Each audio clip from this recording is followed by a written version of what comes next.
What is going on, guys? Alex Chasen back here with a brand new video. Hopefully you have a great day, afternoon, or night, wherever you guys are in this world. And yesterday, the world was shocked.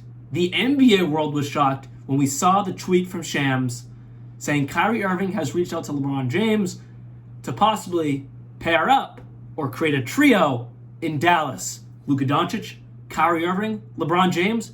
Imagine that. Let's talk about it.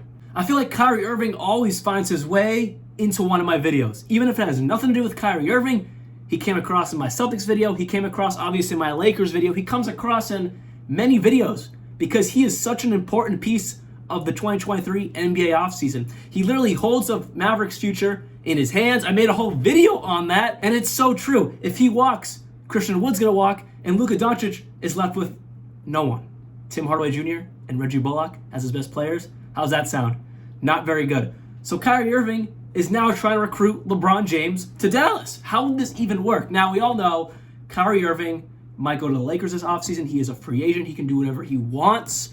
Dallas said, we're not going to help you out with a sign and trade. I also made a whole video on that as well in my Lakers video. So now Kyrie Irving is switching thoughts, saying, all right, LeBron, why don't you request a trade to Dallas? How would that even work? Any trade that goes down would be kind of a loss for the Lakers. You're losing LeBron James, arguably the greatest player of all time. Yes, he's kind of slowed down a little bit, but I think he's still a top 10 player currently in the NBA. So either way, you are losing a lot if you're the Lakers.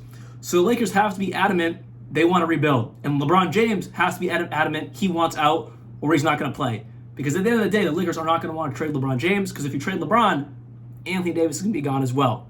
I don't see them being like, okay, let's rebuild around AD, because he's not reliable. He's 30 years old and injury prone. Not the right timeline or type of person you want to rebuild around.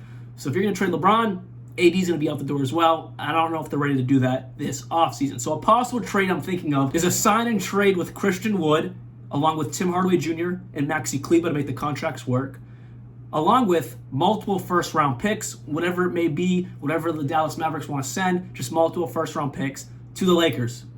And then that means you get those core group of guys, which none of them are great. Christian Wood is a solid piece, but again, he's older. He's not young enough to be like, okay, let's rebuild around him. I think he's already hit relatively what his potential is going to be. Maybe he can get a little bit better overall defensively, because he's good offensively, but I think he can get better defensively, but he's kind of reached his peak.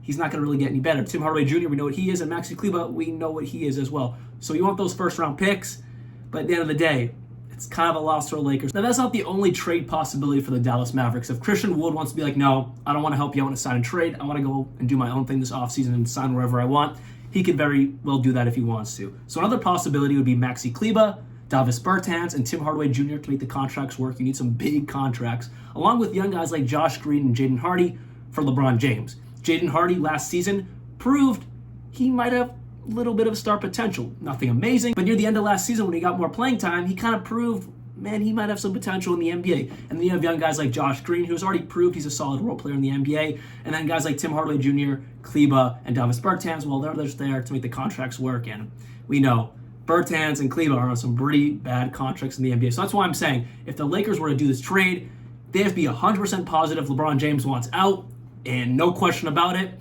and that they're ready to rebuild, because that trade, that puts you back a while if you're the Lakers. We are living in a super hypothetical world right now, because realistically, I don't think this is going to happen. I don't see the Lakers wanting to do this trade at all unless LeBron James really pushes his hand and be like, I want out of Los Angeles, which I don't see happening. And I don't see it happening until Bronny's in the NBA. But then at that point, LeBron James is a free agent.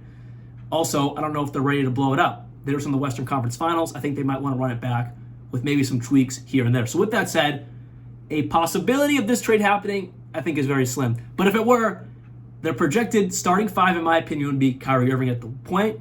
At shooting guard, you have Luka Doncic. At small forward, maybe LeBron James, because he's getting a little bit older. You don't really want him banging down low. And then at power forward, you have Reggie Bullock. And then at the five, you have JaVale McGee. And then the only other person who is under contract that could be your sixth man is no one. Everyone else is either a free agent or you just traded them away. And the problem with the Dallas Mavericks last season was their defense. Does LeBron James help you on defense? Yes, when he wants to, he can play the best defense in the NBA, but as we know, he kind of saves that for when it matters, which is the playoffs. Which even then, he wasn't even the best defender this year because he's getting older. So you're supposed to have him all season, praying he doesn't get injured, on top with playing defense every minute. And then you have Kyrie, who, yeah, he's a guard. He's not a bad defender, but, he's a smaller guy. He's not the best defender. And then Luka Doncic, another guy who's not good at defense at all. And that's kind of been the overlying problem for the Dallas Mavericks. Fantastic offense, terrible defense, and you lose games every time you can not guard the other team. Now, on paper, that trio might be the best trio in the NBA, but realistically, it just won't work. Defense is none of their specialty. Offense is their specialty, but they all want the ball. Again, another issue, they're all ball dominant. They all need the ball.